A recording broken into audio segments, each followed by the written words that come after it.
வணக்கம் ஜோதிட நண்பர்களே. ஏற்கனவே ராசியை பற்றின முழு விவரங்களையும் பார்த்தாச்சு. அதாவது ஒவ்வொரு ராசிக்குமே என்ன மாதிரியான குணாதிசயங்கள் இருக்கும், எந்த மாதிரியான வாழ்க்கை அமைப்பு இருக்கும், என்ன மாதிரியான உறவு முறைகள் இருக்கும் அப்படின்னு விளக்கமாகவே பார்த்தாச்சு. அதே போல் லக்ன விவரங்களையும் பார்த்தாச்சு. ராசி அமைப்பை போலவே லக்னத்திற்கும் ஒவ்வொரு விஷயங்களும் எப்படி இருக்கும் அப்படின்னு தனித்தனியாகவே சொல்லியிருக்கும். பார்க்காதவங்க டிஸ்கிரிப்ஷனில் லிங்க் இருக்கும், செக் பண்ணி பாருங்கள். இனி ராசி மற்றும் லக்னம் இது ரெண்டும் சேர்ந்த அமைப்பு எப்படி இருக்கும் அப்படிங்கிறத பற்றி பார்க்க போகிறோம். ஒரு குறிப்பிட்ட லக்னம் மற்றும் ராசியாக ஒரு மனிதருக்கு அமைந்து வரும் பொழுது அவங்களுக்கு என்ன மாதிரியான விஷயங்கள் இருக்கும் அப்படிங்கிறத பற்றி சில விளக்கங்களை ஜோதிடத்தில் பொதுவாக சொல்ல முடியும். இனி அந்த விஷயங்களை பற்றி தொடர்ச்சியாக பார்க்கலாம். பதிவை பார்க்கறதுக்கு முன்னாடி ஒரு சில விஷயங்களை கவனத்தில் வச்சுக்கோங்க. எப்பவும் சொல்லக்கூடிய விஷயங்கள் தான். இங்கு சொல்லக்கூடிய விஷயங்கள் முழுமையாக உங்களுக்கு பொருந்தணுங்கிற அவசியம் கிடையாது. ஏன்னா ஒரு மனிதனை பற்றி அவங்களுடைய சுய ஜாதகம் மட்டும்தான் முழுமையான விஷயங்களை சொல்ல முடியும். மற்ற விஷயங்கள் எல்லாமே ஒரு பொதுவான அமைப்பு கொண்டது தான்.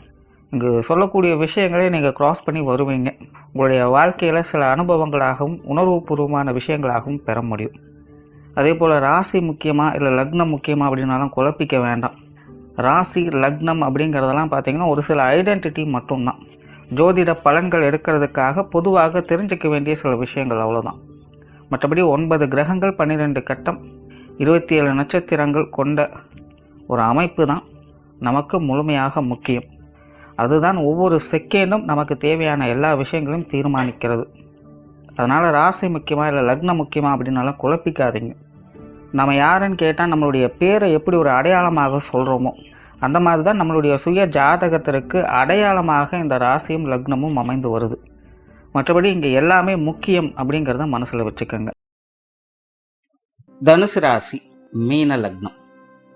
இந்த தனுசு ராசி மீன லக்னத்தில் பிறந்தவங்க மிகவும் சாதுவானவர்களாகவே இருப்பாங்க. கடமையை கண் போன்று நினைக்கக்கூடியவங்க, பொறுமையும் நிதானத்தையும் கடைபிடிக்கக்கூடியவங்க, கலை உணர்வு அதிகம் மிகுந்தவங்க, சுமூகமான யதார்த்தமான வாழ்க்கையை விரும்பக்கூடியவங்களாகவும் இருப்பாங்க. ரொம்பவுமே ஒரு பக்குவமான நபர்கள் அப்படின்னு சொல்லலாம். இவங்க அவ்வளோ சீக்கிரம் எதற்குமே அலட்டி கொள்ள மாட்டாங்க. எதற்கும் ஆக ஓக அப்படிங்கிற விஷயமெல்லாம் எதுவுமே கிடையாது. எந்த ஒரு விஷயங்கள் காரியங்களாக இருந்தாலும் ஒரு பேலன்ஸ்டான நிலைகளை ஒரு பக்குவமான முறையில் கையாளக்கூடியவங்களாகத்தான் அவங்க பெரும்பாலும் இருக்காங்க. ரொம்பவுமே ஒரு யதார்த்த நிலைகள் தான் இவங்களுடைய வாழ்க்கை அமைப்பே இருக்கும். அந்தந்த வயது நிலைகளுக்கு ஏற்ப வாழ்க்கை அனுபவங்களை சுமூகமான நிலைகளை மேற்கொள்ளக்கூடியவங்களாக இருப்பாங்க. அனுபவ வாழ்க்கையை பெறக்கூடியவங்களாகவும் விரும்பக்கூடியவங்களாகவும் இருப்பாங்க. இயற்கையாகவே இவங்க ஒரு நல்ல ஒரு காரியவாதிகள் தான்.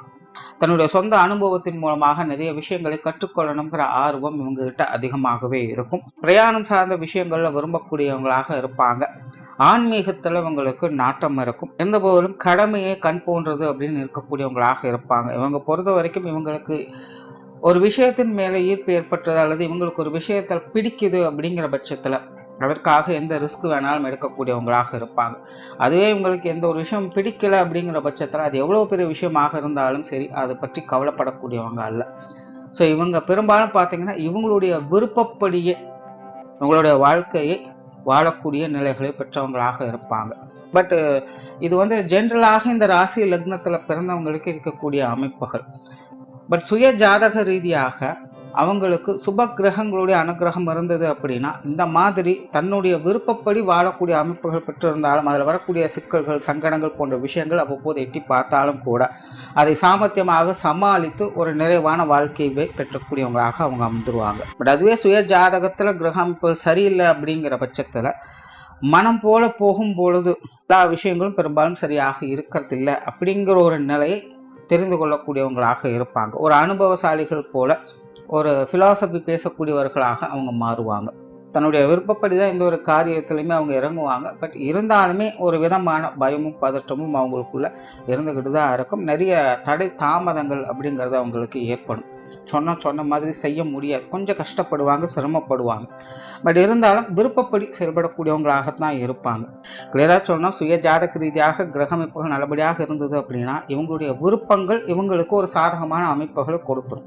பட் இதுவே சுய ஜாதக அமைப்புகளில் கிரக அமைப்புகள் சரியில்லை அப்படிங்கிற பட்சத்தில் விருப்பங்களில் இவங்க ஈடுபடுவாங்க. பட் இவங்களுடைய விருப்பங்களே இவங்களுக்கு கொஞ்சம் சங்கடத்தையும் கொடுத்துக்கிட்டு இருக்கும். ஸோ இந்த சுய ஜாதக ரீதியாக இருக்கக்கூடிய கிரக அமைப்புகளால் இப்படி சில முரண்பாடுகள் அப்படிங்கிறது அவங்களுக்கு ஏற்படுது. எப்படி பார்த்தாலும் ஜென்ரலாக இந்த ராசி லக்னத்தில் பிறந்தக்கூடியவங்க இவங்களுடைய விருப்பப்படி தான் காரியங்களில் இவங்க ஈடுபட்டு வருவாங்க. மற்றவங்களுடைய கட்டாயத்தின் பேரில் எந்த ஒரு விஷயமும் இருக்கிறது இல்லை. அதே போல் இவங்க நார்மலாகவே அமைதியை விரும்பக்கூடியவங்க. உங்களை பொறுத்த வரைக்கும் யார்கிட்டையும் அவ்வளோ சீக்கிரம் பம்பு தும்புகள்லாம் பெருசாக எதுவும் இருக்காது. பகை போன்ற உணர்வுகள்லாம் உங்களுக்கு பெரும்பாலும் இருக்கிறது இல்லை. எதாக இருந்தாலும் சமாதானத்தை நோக்கி இவங்க போக ஆரம்பிப்பாங்க. கலை காவியங்கள், இசை, பொழுதுபோக்கு விஷயங்கள், ஆன்மீக தொடர்புடைய விஷயங்கள் அல்லது வெளிநாடு சம்பந்தப்பட்ட விஷயங்கள்ல இவங்களுக்கு ஈடுபாடுகள் அதிகமாகவே இருக்கும். சிலர் இந்த மீடியா சம்பந்தப்பட்ட விஷயங்கள்ல அல்லது என்டர்டெயின்மெண்ட் சார்ந்த விஷயங்களையும் அதிக ஈடுபாடுகளை காட்டி வருவாங்க. இது சார்ந்த விஷயங்களை தேடி போய் கற்றுக்கொள்ளக்கூடிய அமைப்புகளும் இவங்களுக்கு உண்டு. சொன்ன சொல்லை காப்பாற்றக்கூடியவங்களாக இருப்பாங்க. இவங்களுடைய பேச்சில் கண்டிப்பும் கனிவும் கலந்தே இருக்கும்.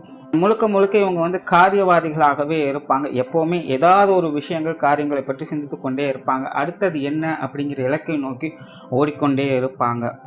ஒரு வயதுக்கு மேலே பார்த்தீங்கன்னா இந்த வேலை சம்மந்தப்பட்ட விஷயங்கள், பொருளாதாரம் சார்ந்த விஷயங்களுக்கு தான் அதிக முக்கியத்துவம் கொடுத்து வருவாங்க. அதனால் நார்மலாகவே இவங்க எப்போவுமே ஓடிக்கொண்டே இருக்கக்கூடியவங்க தான். அடுத்தது என்ன அப்படிங்கிற வாழ்க்கையை தேடி ஓடிக்கொண்டே இருப்பாங்க. அது சார்ந்த காரியங்கள் இவங்க எப்போவுமே ஈடுபட்டு கொண்டும் இருப்பாங்க.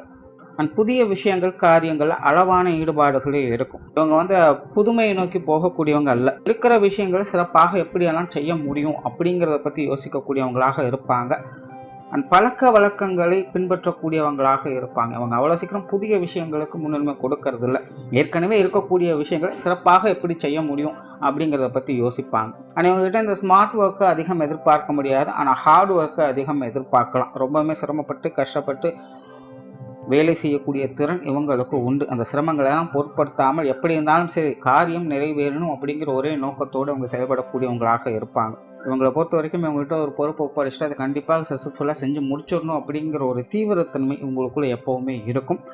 சாதாரணமாக இவங்க எப்போவுமே அந்த வேலை விஷயங்களுக்கு அதிக முக்கியத்துவம் கொடுக்கறதுனால கொஞ்சம் ஹார்ட் ஒர்க் பண்ணக்கூடியவங்களாகவே இவங்க இயற்கையாகவே இருக்காங்க.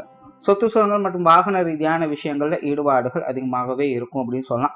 நார்மலாகவே இவங்க கொஞ்சம் கம்ஃபர்ட் ஜோனே அதிகம் விரும்பக்கூடியவங்க. அதாவது சொந்த காலில் நிற்கணும், நிறைய சம்பாதிக்கணும், வீடு நிலப்புலன்கள் வாங்கணும், சௌகரியமான ஒரு வாழ்க்கையை வாழணும் அப்படிங்கிற ஒரு யதார்த்த வாழ்க்கைக்கு தேவையான எல்லா விஷயங்களையுமே இவங்களுடைய ஈடுபாடுகள், எதிர்பார்ப்புகள் அதிகமாகவே இருக்கும். ஸோ அந்த வகையில் இந்த சொத்து சுகங்கள் சார்ந்த விஷயங்களில் ஈடுபாடுகளை காட்டக்கூடியவங்களாகவே இருப்பாங்க. அது சார்ந்த விஷயங்கள் அவங்களுக்கு ஓரளவுக்கு சாதகமாக அமையும் செய்யுதுன்னு சொல்லலாம். அந்தந்த காலநிலைகளுக்கு ஏற்ற வகையில் இந்த சொத்து சுகங்கள், வாகன ரீதியான விஷயங்களுடைய சேர்க்கைகள் இவங்களுக்கு கொஞ்சம் சாதகமான நிலைகளையே அமையப்பெறுது. பொருளாதாரம் சம்மந்தப்பட்ட விஷயங்களும் அப்படி தான். ஆரம்பத்தில் எப்போவுமே வேலை சார்ந்த விஷயங்கள் அதிக முனைப்போடு இருக்கிறதுனால இந்த பொருளாதாரம் சார்ந்த விஷயங்களும் அதில் அடக்கம் பெறுது. நார்மலாகவே இன்றைக்கி எல்லாருமே ஒர்க் அப்படின்னாலே அது மணி மோட்டிவோடு தான் இருந்துக்கிட்டு இருக்கும். ஸோ அந்த வகையில் இவங்களும் பார்த்தீங்கன்னா எப்போவுமே இந்த பொருளாதாரம் சார்ந்த விஷயங்களுக்கு அதிக முக்கியத்துவம் கொடுப்பாங்க. தனக்கு மிஞ்சின பிறகு தானம் தர்மம் அப்படிங்கிற கான்செப்டில் இவங்க செயல்படுவாங்க. என்னதான் சாதுவான நபர்கள், இனிமையான நபர்கள் அப்படின்னாலும் கூட இந்த பொருளாதாரம் அப்படின்னு வரும்பொழுது வீண் விரயங்கள், செலவுகள் செய்யக்கூடியவங்க அல்ல. எதுக்கு எப்போ எப்படி அப்படிங்கிற ஒரு கான்செப்டோடு தான் அவங்க செயல்பட்டு வருவாங்க. ஸோ தேவைக்கேற்ப இந்த வரவு செலவுகள் சார்ந்த விஷயங்கள் இவங்ககிட்ட இருந்துகிட்டு இருக்கும்.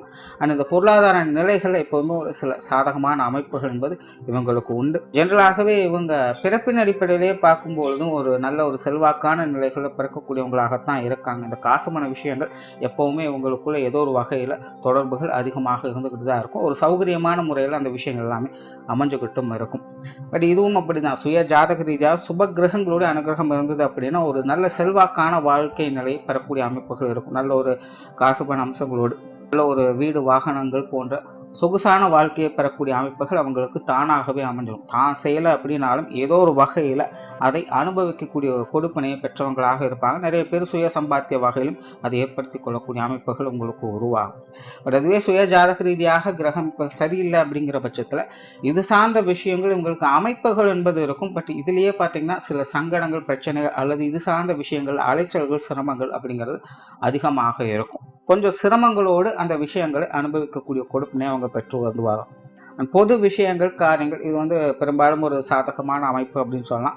பெரும்பாலும் பார்த்தீங்கன்னா இவங்க மற்றவங்களை மகிழ்விக்கக்கூடிய விஷயங்கள், காரியங்களில் அதிக ஈடுபாடுகளை காட்டுவாங்க. மற்றவங்க தேவையிலிருந்து செயல்படக்கூடியவங்களாக இருப்பாங்க. இவங்களை பொறுத்த வரைக்கும் யாருக்கு எப்போ எதை செய்யணும் அப்படிங்கிறது கிளியராகவே தெரியும்.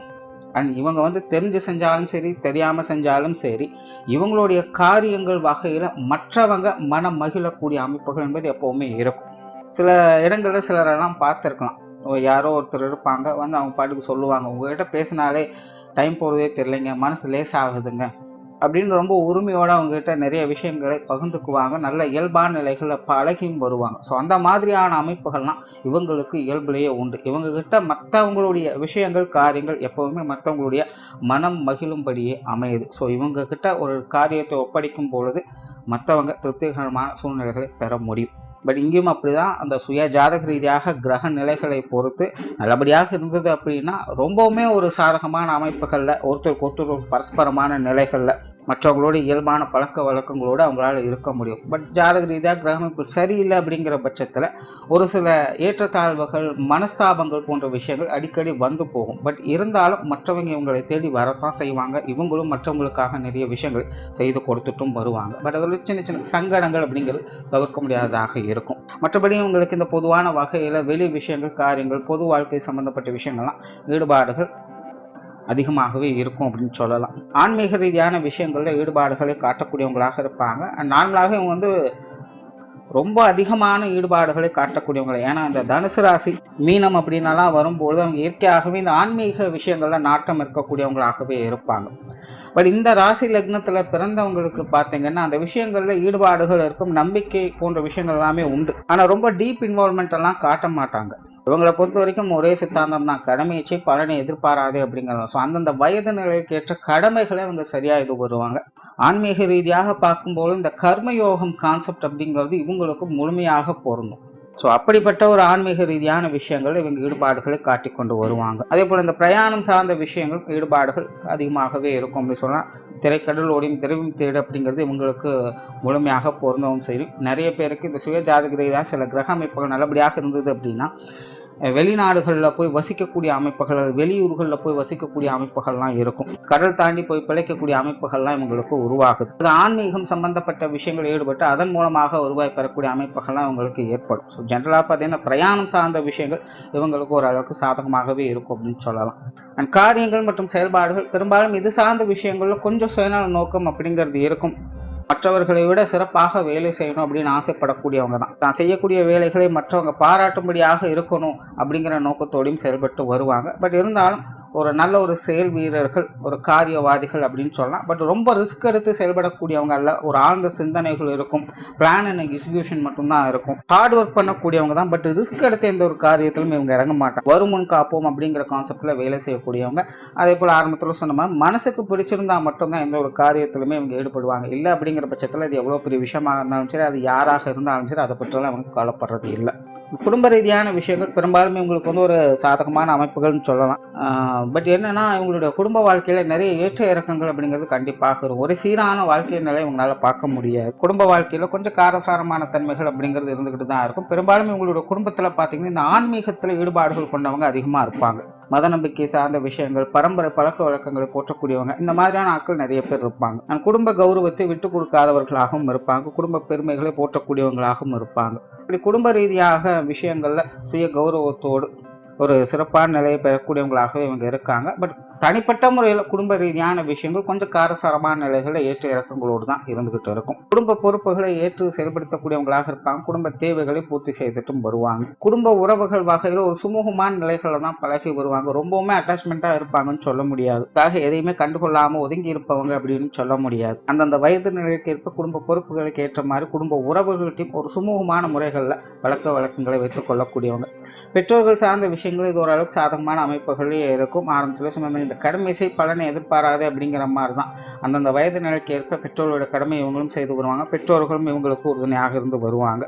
பெரும்பாலுமே உங்களுடைய தந்தைக்கு பார்த்தீங்கன்னா இந்த குடும்ப பொறுப்புகள் அதிகமாக இருக்கும். தந்தையினுடைய மேற்பார்வையில் தான் பல விஷயங்கள் உங்களோட குடும்பத்துக்குள்ள போய்கிட்டும் இருக்கும். இளம் வயதுலேருந்தே தந்தையினுடைய சொல்லுக்கு கொஞ்சம் கட்டுப்பட்டவங்களாகவே இவங்களும் இருந்துகிட்டு இருப்பாங்க. உங்களுடைய தந்தை பார்த்தீங்கன்னா கொஞ்சம் காரசாரமான நபர் தான். தன்னுடைய சுய முயற்சியால் வாழ்க்கையில் முன்னேற பெறக்கூடியவங்களாகவே இருப்பாங்க. ஆனாலேயே வெளிப்படையாக பார்ப்பது கொஞ்சம் இறுக்கமான நபராகவே அவங்க இருப்பாங்க. பட் இவங்களுடைய தாயார் பார்த்தீங்கன்னா இதுக்கு அப்படியே கொஞ்சம் ஆப்போசிட், சமயோதி புத்திசாலிகளாக இருப்பாங்க. நல்ல பேச்சு திறனுடையவங்களாக இருப்பாங்க. பெரும்பாலும் உங்களுடைய பெற்றோர்களுக்கு இந்த பேச்சாற்றல் அப்படிங்கிறது அதிகம்.